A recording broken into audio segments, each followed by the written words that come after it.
বাপ্পা মাই সিদিনা কি যি ফূৰ্তি কৰছি সেই দিনটোকে এতিয়া মানে দেৱালী হিচাপে পালন কৰে। হাই ফ্ৰেণ্ডছ, আপোনালোকে চাই আছে মোৰ ইউটিউব চেনেল তপমামা। ছাবস্ক্ৰাইব কৰক মোৰ চেনেলটো, লগতে বেল আইকনটো টিপি দিয়ক।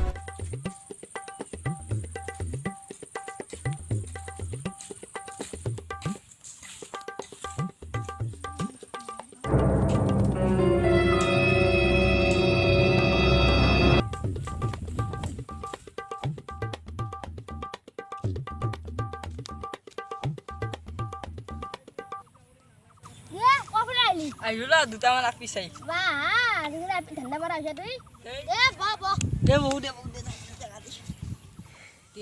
আম দেল ইমান হত খামা নেদে লোহিতৰ কথা দে ইমান হত খাবাই নেদে চুৰ কৰবা লাগব ধাৰটা ভৰা আমছে ইয়া দে ভাই মই হৈ থাকোতে আমাৰ মাই একবাৰ আম খাবা খুজলাক ইতাতো ভাই আমাৰ ঘৰত কোনোতো আম পাৰা মানুহ নাই। তই সৰু থাকোতে মানে তুই ডাঙৰ কিতে হলি হে মই 6 মাহ মান থাকোতে দে শুনো দে ও আমার মাত তো আম খাবা বন গেছি ভাই আমার তো ঘৰত কায়ো নাই যা তুই তো ভাই মার কলার বার নামি যাই আম দে কলে লৌড়ে দিছু বাহ আম ভাই উপরা বৰা জৰকে হৰি বসি বাহ গাছ দেল বা কিমান মান ডাঙৰ আছিল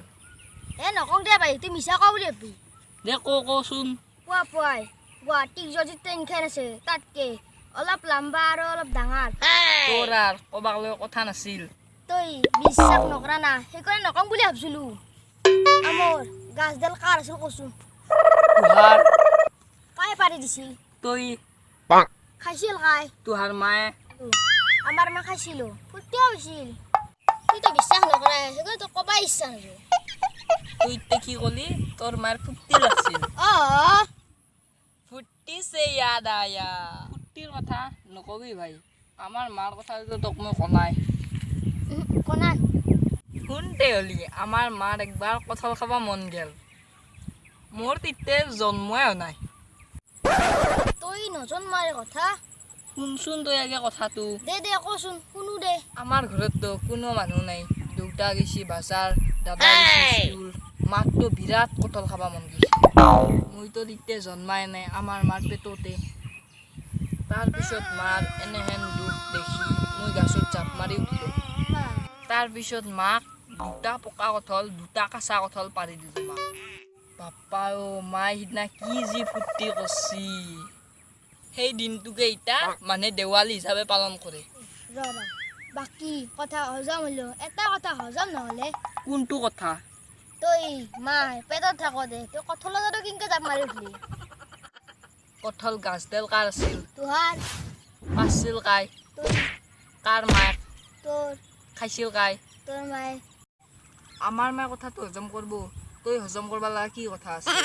তইও কিন্তু বা বিচাৰ কৰিব পাৰা দে তোৰ মুখখনে দি এ ৰ তোক আৰু আমাৰ আবুৰ কথাটো ক'বাই পাৰিছোঁ ক'ত গেলে হৌ ই ক'ত গেল সিদিনা মোক ঠগৈছিলি বেটা কিয় এতিয়া পলবা লগা হ'ল না সিদিনা মোক বিচাৰ কৰিছিলি আজি দিছোঁ না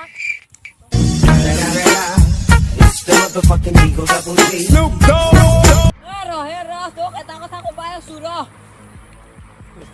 বেটা কেনে দিছোঁ আজি